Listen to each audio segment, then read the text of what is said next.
Actu sur Radio Victoire. Actualité, débat, intervention par téléphone. C'est tous les jours à partir de 7h. Sur la fréquence magique, la 96.3 FM. Audi Actu. Pasteur Edo Komi, bonjour. Oui, bonjour. Voilà, vous êtes le président du mouvement Martin Luther King. Alors, est-ce que votre mouvement est encore actif? Bonjour Joachim. Je voudrais avant de répondre à cette question, brandir un carton rouge au ministre nos femmes des infrastructures, parce que tout à l'heure en venant, la voie que j'ai empruntée, notamment le boulevard des Armées au niveau de Ramco, j'avoue quand même que la salle n'honore pas notre pays. Vous avez failli faire un accident grave. Non seulement, mais tout ce qui...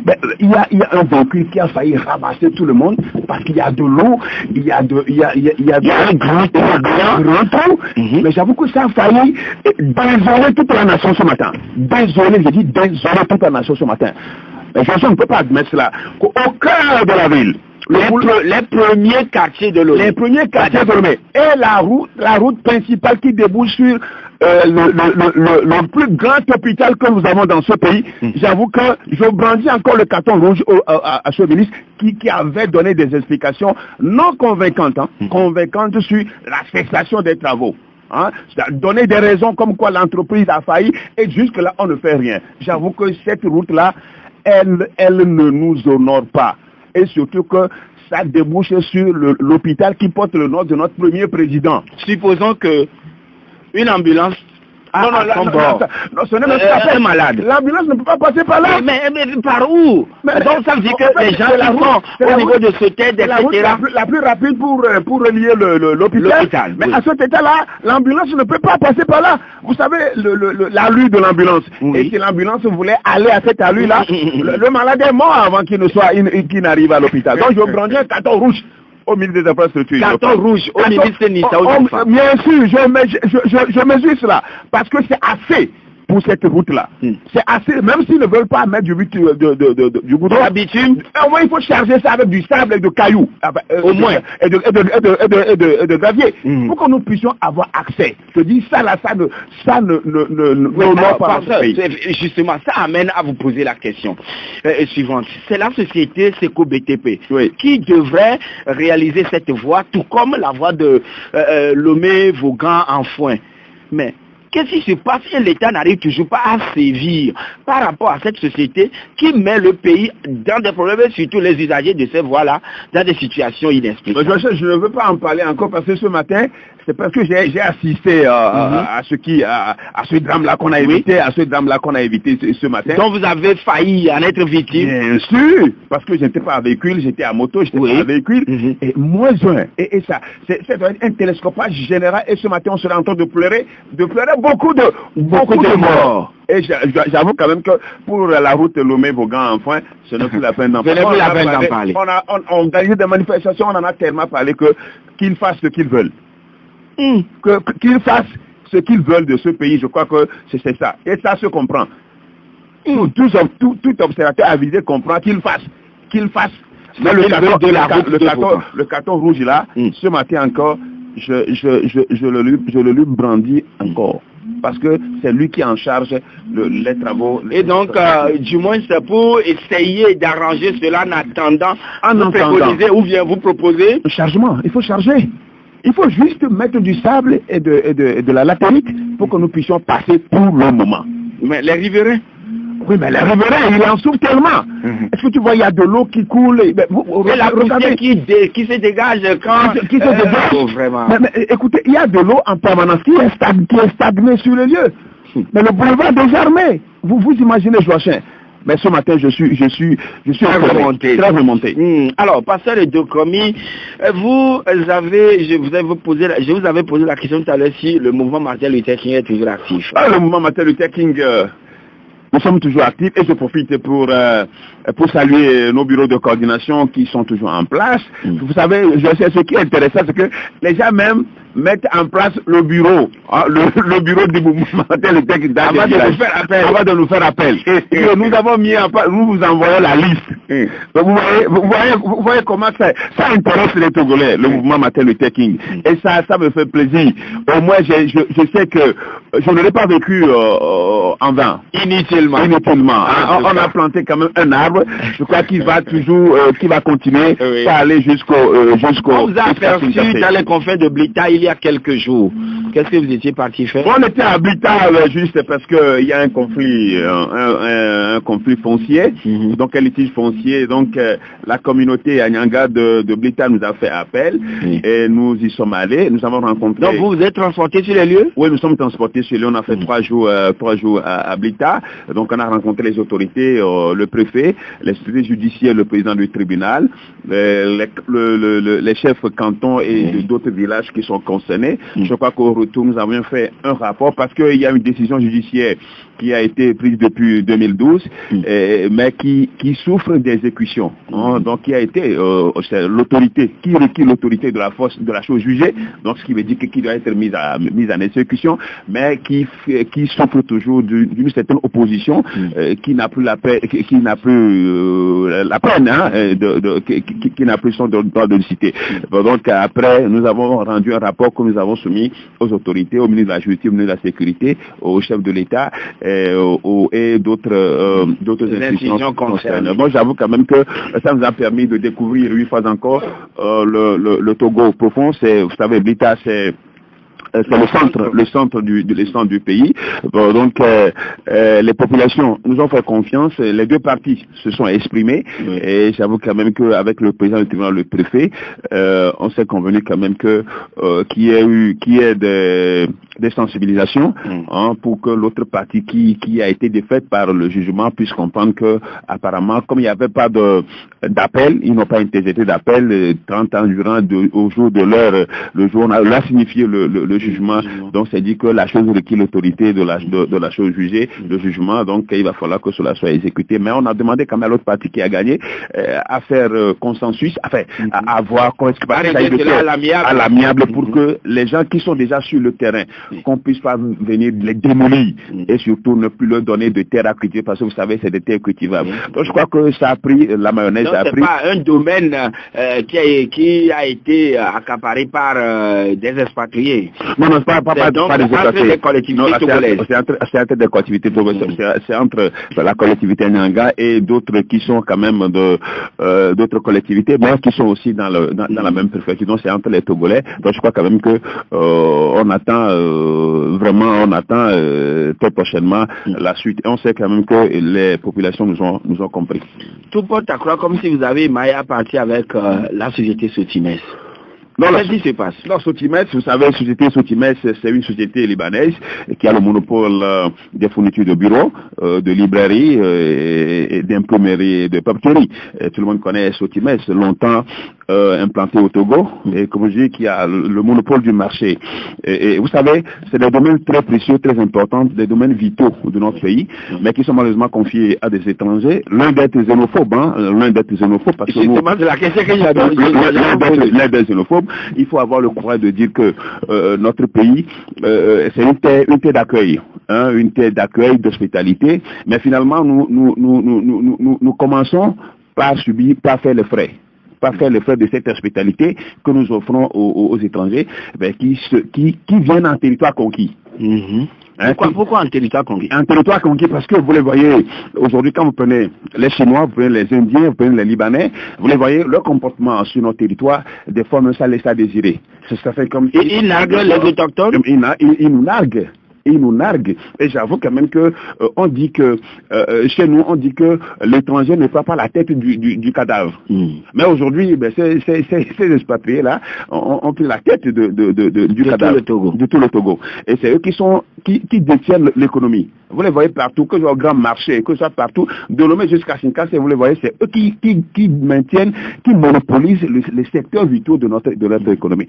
Donc, celui qui tient votre économie, vous tient. Parce que il tient votre porte-monnaie. Ah oui. Il tient votre porte-monnaie. Bon, donc ça fait que, non pas nous liguons contre ces gens-là, mais nous les rappelons à l'ordre. On dit quand même que ce sont des investisseurs, des bailleurs qui payent des impôts et autres à l'État togolais. Ils versent des impôts et à l'État togolais. Les impôts investis, ça ne veut pas dire qu'il faut foutre, il faut violer, il faut fouler de pied les droits, hein, fouler au pied les droits des citoyens. Mais ils se comportent des fois comme s'ils sont des extraordinaires, ils sont au-dessus de la loi. C'est ça des fois. C'est ça souvent. Vous les prenez aujourd'hui dans les sociétés. Mais vous voyez comment ils humilient nos compatriotes. Le mouvement matériel, finalement, nous sommes devenus un dépotoir où on vient déposer tout sur nous. Et ça me permet aujourd'hui de dire avec assurance, hein, avec conviction, ce que sont ces gens-là. Que ce soit les Chinois, que ce soit les Indiens, que ce soit les Coréens, que ce soit les Nigériens, que ce soit les Nigériens, que ce soit les Libanais, ben je les connais aujourd'hui. Ils se foutent de nos compatriotes. Ils les exploitent. Ah bon? Allez dans les sociétés. Au mépris de la loi? Au mépris de la loi. Allez même... Le Togo, c'est un pays organisé. C'est une nation souveraine, un pays souverain. Un État, pardon. Même que ce soit au tribunal du travail, que ce soit à l'inspection du travail. Mais j'avoue que c'est des rares fois qu'on donne raison aux compatriotes, des rares fois. Et quand vous suivez la situation, comment des licenciements abusifs. On ne veut pas que les gens durent dans leur société, c'est-à-dire gagnent de l'ancienneté. Parce que vous faites 5 ans, 3 ans, 4 ans, 5 ans, on sait que vous êtes déjà là où vous bénéficierez des droits d'ancienneté, des primes, etc. Donc, ils peuvent insinuer quelque chose et vous renvoyer. Et aujourd'hui, des milliers de Togolais sont victimes de ces licenciements abusifs, ces licenciements secs. Et ça, nous, au mouvement matin, on ne peut pas accepter. Donc, vous prenez ce trimestre, comme je le disais, depuis un certain moment, les prix continuent par flamber. Et nous avons les articles scolaires, on en a fait les frais pendant cette rentrée, et les fournitures de bureau. Alors, de RAM, par exemple, quand vous prenez le 5 paquets un carton de RAM, par exemple, qui était à 8 000, finalement à 8 500, à 9 500, et bientôt, et la dernière fois, on leur a dit que bientôt c'est 10 000 francs. Et les prix flambent de telle manière que les clients étaient en colère. Moi, j'ai reçu des clients furieux. Pour dire, pasteur, nous avons essayé de parler avec d'autres autorités, mais qui ne nous ont pas compris. Même au mouvement matériel, nous savons que vous avez le courage et que vous pouvez en parler. Oui, ils nous ont détaillé ce qui se passe. Là, comme ils ont le monopole, ils s'en foutent. Vous prenez même le papier journal. Ce qu'on a l'habitude, on a l'habitude d'utiliser, c'est qui est un peu kaki, mais qui est sale, qui est moins cher. Aujourd'hui, vous ne trouvez pas sur le marché. C'est le papier blanc. Mais le papier blanc est plus cher. En tout cas, ceux qui sont... Tous les journalistes, les DP ne démontrent pas. Le papier blanc. Mais aujourd'hui, c'est le papier blanc. Vous ne pouvez pas trouver ça. Et là, c'est A5. Hein? Oui, bien sûr. Mais c'est ça. Bon, donc, c'est ça qui est cher et c'est ça qu'on met sur le marché. Vous voyez? Bon, donc, à ces gens, on leur dit non. Finalement, c'est eux seuls qui détiennent le monopole, ou bien il y a d'autres sociétés concurrentes. Il y a d'autres qui les engloutis. Se taille la part du lion. Et là, nous les avons dit non, nous avons fait une publication pour dire non, que on ne va pas accepter que ces domaines-là soient toujours réservés. Vous savez ce qui se passe? Moi, j'ai discuté avec d'autres qui ont bien voulu investir dans les fournitures de bureau. La question que j'allais vous poser, pasteur de comme des Togolais ont des moyens, ils disposent des moyens, mais refusent d'investir. Ils nous ont dit que la concurrence n'est pas facile. Parce que le terrain est déjà monopolisé par ces gens-là. Qui ont la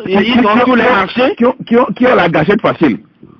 Quand je dis la gâchette facile, ce n'est pas... oui, les armes, non? C'est pas les armes. Qui ont la gâchette facile. Vous comprenez la gâchette facile? Oui. Oui, bien sûr, la gâchette facile, ça fait que la concurrence n'est pas tellement permise. Mais si vous voulez investir là, ben on vous fait des coques à jambes. Vous comprenez, des coques à jambes, je parle. Donc vous allez voir finalement. Oui, c'est vrai. Quand nous parlons d'articles de bureau et tout, c'est dont nous avons besoin aujourd'hui. L'administration togolaise en utilise en grande Oui, le grand fournisseur, c'est Sotimes. Voilà, le grand fournisseur, c'est Sotimes. Oui, le grand fournisseur. Oui, donc l'État doit quand même essayer de décentraliser un tout petit peu cela et dispatcher de manière raisonnable à ce que les citoyens togolais qui aussi travaillent ou bien investissent dans ce domaine Ici, nous sommes dans les affaires. Oui. Nous sommes dans les affaires et les coups bas sont permis. Nous sommes dans les affaires et les coups bas sont permis. Alors là, ce qui se passe à Sotimes serait avec une affaire planifiée par des... Oui, mais puisque la manière dont les prix ont commencé par flamber, il n'y a pas de raison, il n'y a pas de motivation, on peut pas, selon les clients, on ne peut pas l'expliquer. Devant le regard complaisant, on dirait. Bien sûr. Les autorités. Bien sûr, qui doivent normalement réguler. Oui, bien sûr. Bon, donc ça, nous avons fait sortir le truc et le président de la communauté libanaise nous a appelés. Comme quoi il veut nous rencontrer. Sûrement c'est sur ça qu'il veut nous rencontrer. Donc la rencontre était prévue hier. Donc hier jeudi. Avant-hier, nous avons publié. Vous savez, nous, peut-être que l'avantage que nous avons, c'est que nous publions tout. Dès qu'il y a quelque chose, on publie. Dès qu'il y a après, nous avons publié. Je sais pourquoi on fait tout ça là. Pourquoi les gens soient informés. Bon, donc on devait se voir hier, donc le mercredi, moi je l'ai appelé, j'ai appelé le président, j'ai envoyé un message au président pour lui dire que, au fait, comme c'est lui qui m'a appelé, eux qui veulent nous voir, je préfère qu'ils viennent chez moi au bureau. Mais pourquoi non, ça commence... Il a cherché à vous rencontrer. Il a cherché à me rencontrer, qu'ils viennent au bureau. Ah oui. Qui viennent chez moi au bureau. Donc c'est ça, je suis togolais. C'est dire que je suis togolais. Je suis chez moi. Tu as compris? Il a besoin de vous, donc c'est à lui de faire le déplacement. C'est pas moi et à mon bureau de faire le déplacement. Et depuis qu'on leur a dit ça... Et finalement, quelle a été la suite? Il n'y a pas de réaction. Jusqu'à ce jour. Hier, le président de la communauté libanaise ne nous a plus appelé. Ne nous a même plus fait signe. Donc c'est dire que je voudrais prouver que je suis togolais, je suis au fait chez moi. Je suis chez moi, et moi, tous les Togolais subissent alors cette flambée des prix au niveau des articles du côté de fourniture de bureau, oui. Qu'est-ce qu'on pourra faire maintenant? Qu'est-ce que vous comptez faire? Non, ce que nous comptons faire, c'est justement de saisir le ministère du commerce pour le faire part de ce qui s'est passé. Je crois que le courrier en principe doit aller aujourd'hui au ministre sur le sujet. C'est vrai quand même que quand vous écrivez au ministre du commerce, c'est rarement on vous répond, hein, c'est rarement qu'on vous répond comme tous les autres ministères. D'ailleurs, c'est l'administration togolaise, hein. Il n'y a même pas d'accusé de réception. Hein, c'est des rares ministères que je félicite ici en passant, qui quand même essaient de répondre à chaque courrier du mouvement Martin Luther King. D'autres estiment que nous dérangeons beaucoup et que on ne donne pas de réponse. Mais ça, ce n'est pas l'administration. Hein, ceux qui ont fait l'ENA savent très bien qu'il y a ce qu'on appelle accusé de réception. C'est pour dire que le courrier arrive à destination et que tôt ou tard, nous vous saisirons, nous vous dirons ce qu'il y a lieu de faire. Mais ça, on ne le fait même pas. Ça, c'est les défaillances de l'administration togolaise. On a parlé de la modernisation. On sait plus modernisation. Les réformes doivent commencer par là. Une lettre ne reste pas sans réponse, en fait. Non, pour Togo, il y en a assez, il y a des millions. C'est ce que nous avons appris dans l'expression écrite. À l'école, hein. Mais des courants sont restés là, ils sont peut-être dans les tiroirs ou bien dans les poubelles, je ne sais pas. Mais j'avoue que j'ai suivi un documentaire sur France 24, on a présenté le cabinet, l'Élysée. Il y a même celui qui est en charge des correspondances. Mais j'ai aimé cela. Les citoyens qui écrivent avec un but, c'est-à-dire juste écrire à la main qu'on envoie au président. Et la cellule se charge d'arranger et de répondre à chaque courrier. Waouh! Laissez le documentaire. À chaque courrier. Donc, les gens là, il y aurait cette cellule-là au niveau de la présidence du Togo. Ils sont payés pour ça. Ils sont là, ils répondent à tous les courriers. Ils répondent et que le président signe. Le président va viser. Le président va viser, le président. Mais c'est magnifique ça. C'est magnifique ça. Mais ici, c'est comme c'était au Togo. Non, les bonnes choses. Il faut toujours copier les bonnes choses. Mais dommage qu'on n'arrive pas à copier les bonnes choses, mais on fait les mauvaises choses et les gens nous copient. Les gens nous copient, c'est dommage. Donc, pour Sotimes, ce que nous disons, c'est que et à travers Sotimes, que les étrangers qui sont au Togo, ne se comportent pas comme s'ils étaient un territoire conquis. Ça, on ne va pas accepter cela. Je crois qu'il faut mettre fin à cela. Et bien, la conscience des compatriotes. Il faudrait que les premières autorités vraiment y travaillent. Oui, mais ils travaillent. Parce que les compatriotes éveillent aussi la conscience. De toutes les façons, nous ne sommes pas oui, il ne faut pas faire dans la xénophobie. Dans la xénophobie, mais nous voulons que les gens qui sont chez nous nous respectent. Parce qu'aucun Togolais ne peut pas aller au Liban, ou bien dans un pays étranger, et se donner le plaisir là, de monopoliser. Donc c'est ce que nous disons. Donc nous éveillons la conscience des Togolais. Il ne faut pas devant un expatrié se comporter comme si nous-mêmes, d'abord c'est ça qui fait aussi. Mais quand même, il faudrait que la justice accompagne aussi les citoyens dont les droits sont brimés. Parce que la plupart du temps, ces expatriés vont vous dire, avec l'habitude de dire, ils ne le disent plus ouvertement, avec l'habitude de dire que nous avons la justice dans nos poches, nous avons les forces de sécurité dans nos poches. Ils avaient l'habitude de le dire. Ils ne le disent plus parce qu'un juge m'a dit que parce que dès que quelqu'un vous dit ça là, amenez-le vers moi. Un juge m'a dit. Oui. Dès que quelqu'un dit qu'il a la justice en poche, amenez. Et ça vraiment j'ai aimé. Donc ils ne le disent plus ouvertement. Mais l'action... La pillé toujours. Ils ne le disent plus ouvertement. Ils ont peut-être la gâchette facile.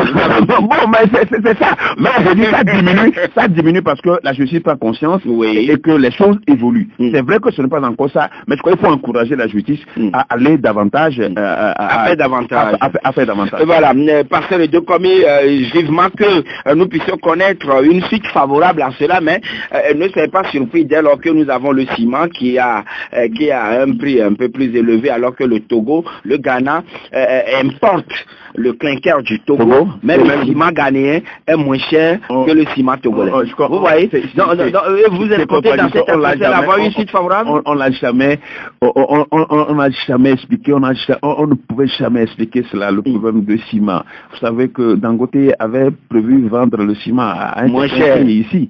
Vous savez les réactions officielles, hein? Pas officiel, les réactions officielles. Donc, mon pays, c'est comme ça fonctionne. Mais j'avoue quand même que il faut avancer, il faut évoluer. Et voilà, le ciment peut s'implanter chez vous, à Dagbati. Et également à Bado, dans le Yorton. Non, je crois que nous étions les tout premiers, hein, les tout premiers. Mais avec l'arrivée donc de cette firme étrangère, on pourrait avoir quand même une bouée d'oxygène. Vous savez que sur le prix, ce que tu ne sais pas, c'est que depuis les années 50, où le mètre carré était à 3 francs, c'était le prix fixé à l'État togolais, puisque c'est de l'État togolais. Oui. Mais quand les sociétés, les multinationales, dans le secteur arrivent, ben, on pratique le même prix. 3 francs. Tu peux dire le mètre carré, 5 francs. Mais la lutte là était âpre. Avant que nous arrivions aux 5 francs. Mais vous savez ce qui s'est passé à Haotio là-bas? Le mouvement Martin Luther King et puis avec la CIPTO, ça n'a pas été facile. Ça n'a pas été facile. Des manifestations là-bas dans la zone. Même des fois on a dû arrêter les travaux de la SNPT à certains niveaux. À Dagbati et au Toromé Haut, on a dû arrêter les travaux. Les populations ont dû arrêter les travaux. Mais la situation n'est pas aussi rose dans ces zones-là où les phosphates sont exploités. Allez y voir. C'est vrai quand même il y a eu amélioration, mais ce n'est pas encore ça. Mais est-ce que l'ITIO, c'est la norme de le code minier togolais, ne sont pas respectés? Non, vous savez, au Togo, le cadre légal y est. Oui.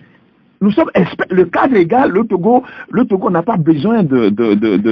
On a les beaux tests. On a les beaux tests. Mais c'est la mise à exécution? Oui, c'est la mise à exécution. Le cadre légal y est. Oui. Si le Togo est reconduit dans le truc des droits de l'homme aux Nations Unies, c'est parce que le cadre légal y est. Nous avons répondu au cadre légal.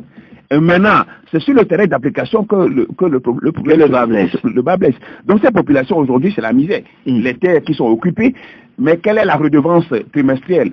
La redevance par 3 mois. Donc voilà un peu la situation. Pasteur Dokomi, on en était ici et le 1er juin dernier, un immeuble au grand marché de Lomé s'est effondré avec des cris de détresse des riverains qui ont d'ailleurs manifesté en début de semaine. Qu'est-ce que le mouvement Martin Luther King en dit? On répond après la pause. Merci. Audi Actu, c'est du lundi au vendredi de 7h à 8h20 sur Victoire FM. Retour donc en studio avec notre invité Pasteur Dokomi, le porte-parole des Sans-Voix. Alors, Pasteur Dokomi, l'immeuble s'est effondré. s'est écroulé, on dirait. Oui, Joachim, vous avez bonne souvenance de ce qui s'est passé le 1er juin dernier. Oui. Où une partie de cet immeuble s'est effondrée et a fait au moins 4 morts. 4 morts avec des blessés. Oui. Avec des blessés graves. Et du coup, suite à ce drame, le gouvernement a bien fait de vouloir sécuriser le lieu. Donc, elle a mis une ceinture de sécurité dans la zone pour que, au niveau jusqu'au de l'Institut Goethe et l'entourage soit mis en sécurité jusqu'à ce que l'immeuble soit démoli. Alors, ce qui était une très bonne mesure. Mais là où le bas blesse, d'abord, les victimes, que les morts n'ont pas reçu grande assistance. Les victimes, les blessés sont là aujourd'hui. Tout cela est resté à l'État. Mais là où le bas blesse encore, c'est que les riverains, presque 200 à 300 commerçants qui sont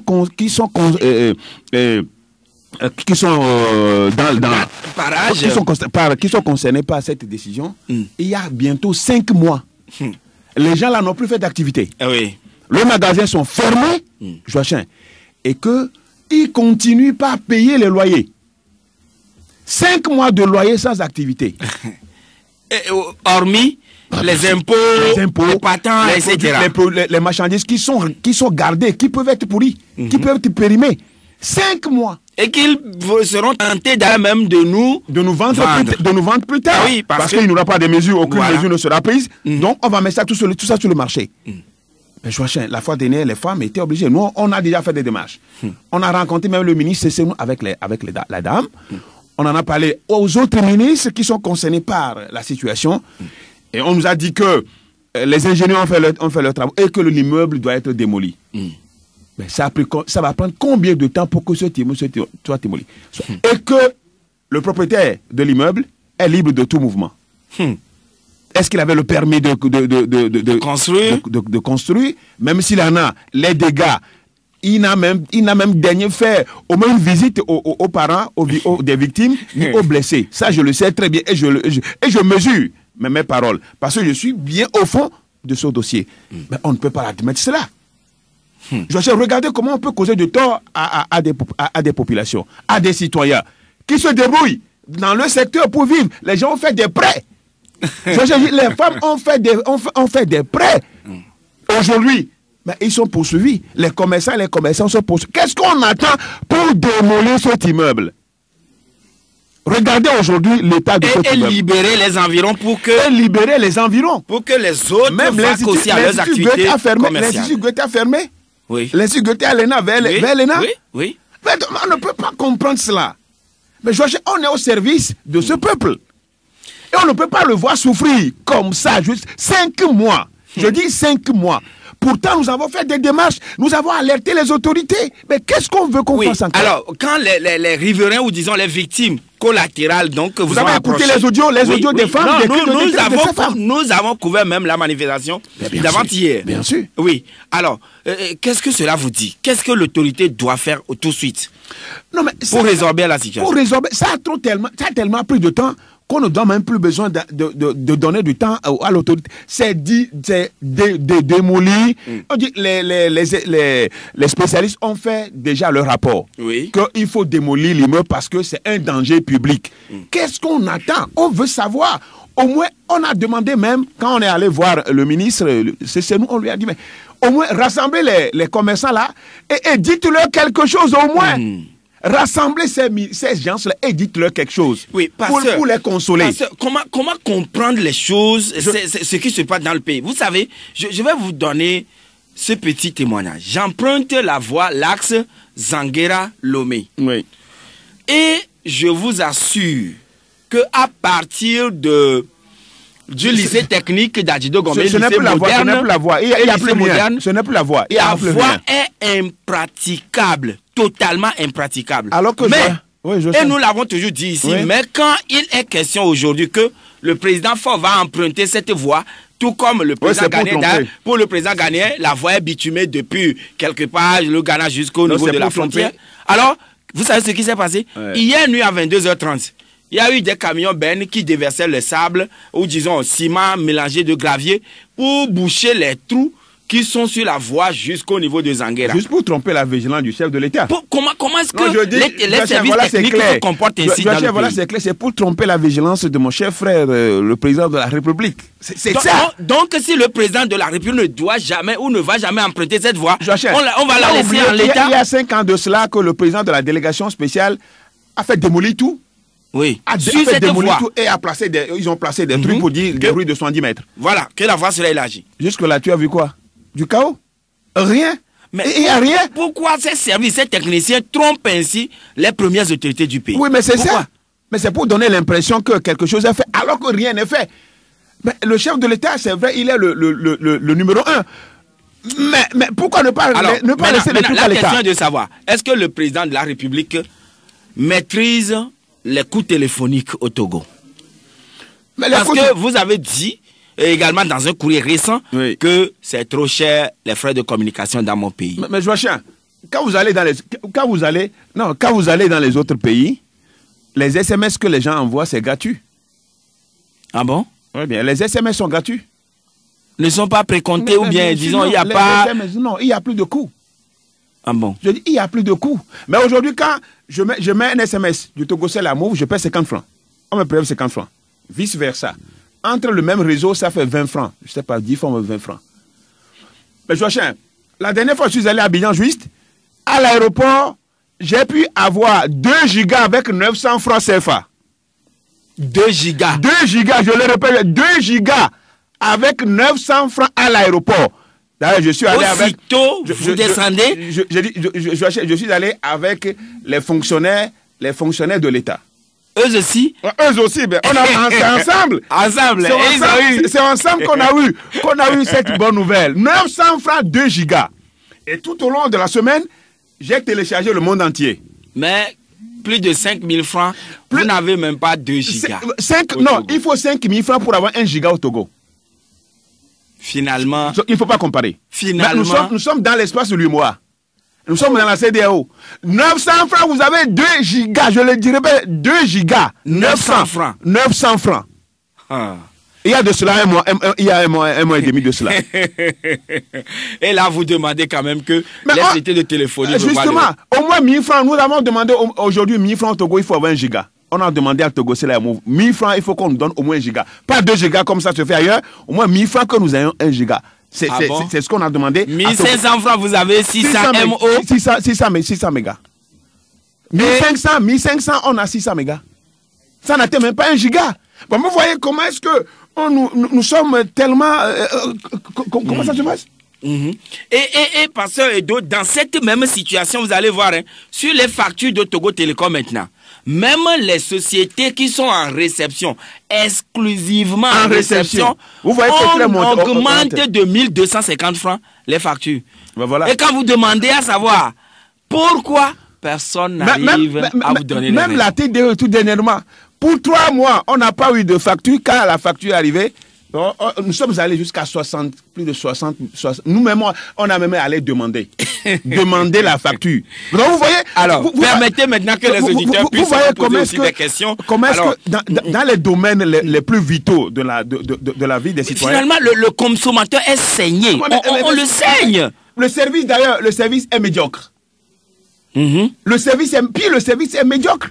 Et nous sommes sur qui faut-il interpeller vis-à-vis de cette situation, ou bien disons de tout ce désordre que quand ça va, les gens vont continuer l'État va continuer par avoir le monopole, comme ou bien 2 sociétés, Move et Togocel. On a même pensé à un 3e opérateur. Jusque-là, on demandait un 3e opérateur. Le 3e opérateur qui n'est jamais venu. On estime que le Togo est un petit pays. Le Togo est un petit pays, mais 7 millions, c'est beaucoup. Aller au Rwanda, au Burundi, c'est des plus petits pays, 2 fois, 3 fois plus petits, 5 fois plus petits que nous. Mais il y a plusieurs opérateurs dans ces pays. Et Israël. Eh bien, Israël, regardez. Oui. Là, nous allons prendre monsieur Elias. Allô? Elias, oui, bonjour. Bonjour. Oui, vous avez une question, Elias. Non, d'abord, j'appelle des États-Unis. J'ai eu de la peine pour me connecter à vous. Je n'ai même pas une idée sur le thème du jour. Alors là, vous m'excusez. On m'a branché à vous. D'accord. Excusez-moi. Alors, toutes nos excuses et donc nous allons devoir vous renvoyer à la réalisation. Et nous, merci et bonne journée du côté des États-Unis. Nous allons prendre Monsieur Gado. Bonjour. Monsieur Gado. Oh là là, quelques soucis pour avoir Monsieur Gado avec nous en direct. Et on prend un autre intervenant qui est en ligne avec nous sur le 92 02 80 63. Allô? Monsieur Gado? Ah, il est reparti. Allô? 22 21 80 99 92 02 80 63. Allô? Allô? Décidément, quelques soucis ce matin avec nos deux lignes. Oui, voilà les aléas auxquels nous sommes confrontés tout le temps. Vous le voyez, donc on va prendre un autre intervenant. Allô? Allô? 22 21 80 99. Allô? Allô? Oui, bonjour. Bonjour, monsieur. Voilà, c'est madame? Madame Priska. D'accord, nous vous écoutons, madame Priska. Bon, moi, j'ai pas de questions. Je voulais juste vous faire savoir, avec toutes ces situations à Lomé au Togo, et il veut que nous allons aux élections. Pourquoi? C'est lamentable. Ah non, non. Vous voyez pas? Bon, merci beaucoup, madame. Nous ne parlons pas des élections, mais quand même, c'est pas question d'élection, mais le passé est là, il vous répondra. 92 02 80 63 22 21 80 99. Allô? Allô? Ah, les liaisons téléphoniques ce matin lâchent finalement on avance. Ah oui, parce que voilà. Mais alors, madame Priska qui a réussi, bon an mal à entrer en ligne, dit, et dans cette situation, on veut aller aux élections. Est-ce que vous savez, les Togolais vivent mal. Est-ce qu'il y a le rapport? Payer l'écolage des enfants, la scolarisation, la santé. Je crois qu'il y a tous ces problèmes. Bon, ça ne va pas nous empêcher à aller aux élections. Mais bon là, quand nous parlons les élections dont nous parlons aujourd'hui, c'est les élections législatives. 5 ans de législature. Qu'est-ce que cela peut apporter quel changement cela a apporté dans le vécu? Tout ce dont nous parlons aujourd'hui, tout ce dont nous avons parlé, les besoins, le domaine social dont nous parlons aujourd'hui. Vous avez vu les députés souvent se mêler dans ça. C'est seulement se tirailler par rapport à telle préoccupation politique. C'est ça. Alors qu'ils devaient prendre le devant. Le devant de la scène. Nous avons un auditeur. Allô? Allô? Oui, bonjour. Bonjour. Oui, à qui avons l'honneur, s'il vous plaît? Lina. Wina. Ah, Wina. Oui. Nous vous écoutons, madame. Je n'ai pas de questions à vous poser, mais je voudrais vous informer sur le coût à Togo Télécom. Avant, je payais 3 000 poussières. Maintenant, c'est augmenté, c'est à 7 000 poussières. Maintenant, le coût est élevé au Togo. Mais c'est la même consommation que je faisais. Mais il faut revoir tout. Et vous êtes dépassée, madame. Merci, madame Wina. Parce que vous l'avez écouté? Oui, bien sûr, c'est ce que nous disons. 3 000, on est passé à 7 000. Même consommation. C'est doublé. Et finalement, plus que doublé. Et on ne comprend plus rien. Et ça, on ne dit rien aux consommateurs.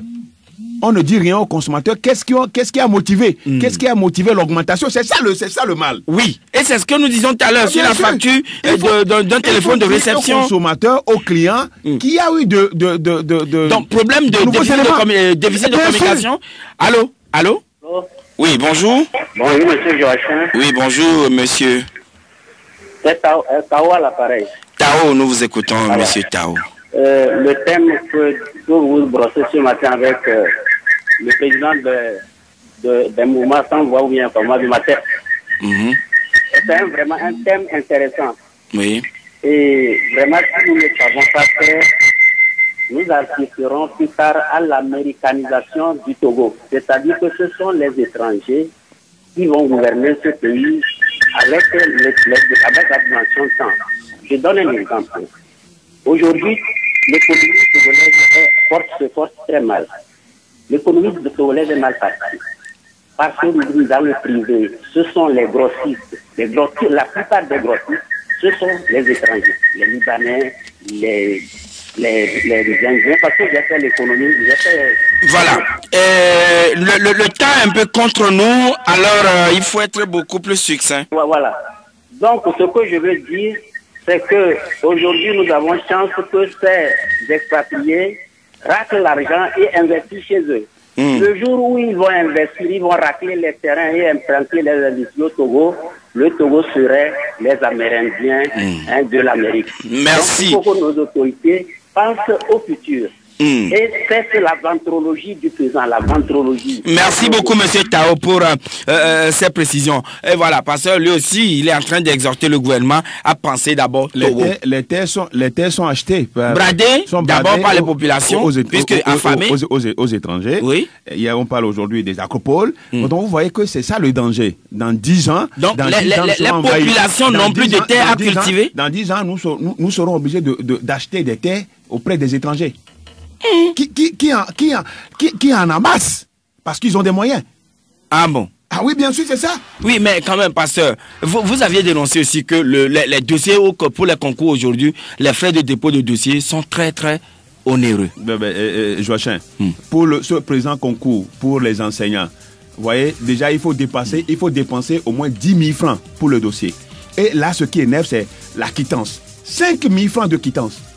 5 000 francs pour la quittance. Et on aura peut-être 20 000 candidats ou bien 30 000 candidats. Candidats pour 1000, ce qui veut dire pour 1000 enseignants. Ce qui veut dire 5 000 francs fois 20 000 ou 30 000 pour la quittance. Et 5 000 francs d'études de dossier. Et quand vous prenez par exemple le casier judiciaire, pour l'avoir, si tu es né à Dapan, oui, il faut que tu aies ton Et maintenant, quelle est votre proposition? Alors, notre proposition, c'est que nous l'avions toujours dit.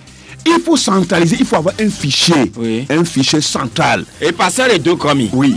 Bon, il faut avoir un fichier central. Oui. Je vous pose cette question qui constituerait ma dernière préoccupation sur le plan politique. Oui. Le ministre Gilbert Bara dit plus jamais 19 août au Togo. Et maintenant, le chef de l'État, lui, il enchaîne que le processus électoral s'est très bien déroulé, c'est-à-dire le recensement. Mais maintenant, il parle d'incidents mineurs. Mais le chef de l'État instruit la justice et les services compétents à rapidement arrêter. Je suis d'accord que le chef de l'État instruise la justice et les services compétents pour ceux qui auraient commis des actes répréhensibles à l'endroit de recensement. Mais j'aurais aimé quand même que le chef de l'État instruise ses services compétents pour que ceux qui ont brûlé les mosquées, ceux qui ont brûlé les églises aussi, il faut qu'il en soit ainsi. Et ceux qui ont commis d'autres forfaitures. Pas seulement pour cet incident mineur, mais il y a des faits qui ont précédé, pour lesquels on attendait les instructions fermes pour que la justice et les services compétents puissent agir. Si c'est seulement pour ça que le chef de l'État instruit, mais ça, là, c'est deux poids, deux mesures. Et quant à ce qui concerne aux déclarations du ministre Gilbert Bara, je crois qu'on est habitué à ces déclarations, mais nous sommes... Est-ce que nous ne sommes pas au moment où chacun doit apaiser. Même si on se sent plus fort, on est fort aujourd'hui, demain on peut être faible. Les faibles de demain peuvent être forts aujourd'hui. Donc c'est comme ça, il faut